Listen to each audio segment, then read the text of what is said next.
Hello friend, જય શ્રી કૃષ્ણ। બાળકોના નાસ્તાના ડબ્બામાં મુકાય તેવી ઇન્સ્ટન્ટ દાબેલી બનાવશું। તો તેના માટે એક પેનમાં તેલ લઈએ। તેલ ગરમ થાય છે ત્યાં સુધીમાં આપણે બાફેલા બટેટાને એકદમ સરસ મેશ કરી લઈશું। તો આપણે બટેટા મેશ થઈ ગયા છે।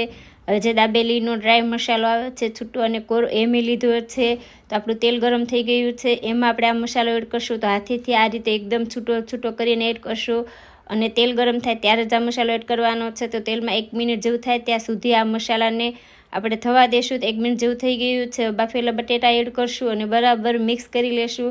ગેસની ફ્લેમ મીડિયમ રાખી અને 2 મિનિટ જેવું થાય ત્યાં સુધી આપણે બરાબર મિક્સ કરી અને થવા દેશું।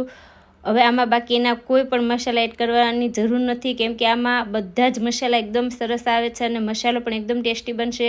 તો ઉપર લીંબુ નીચવશું અને એની ઉપર લીલા ધાણા એડ કરશું। તો સૂકા કાંદા લીધા છે, એને મેં ચોપ કરીને લીધા છે। તો આ રીતના ચોપ થઈ ગયા છે। હવે દાબેલીનું જે પાવ આવે છે એને આ રીતે છરીએથી કટ કરી અને પહેલાં આપણે આંબલીની ખાટી મીઠી ચટણી લગાડશું।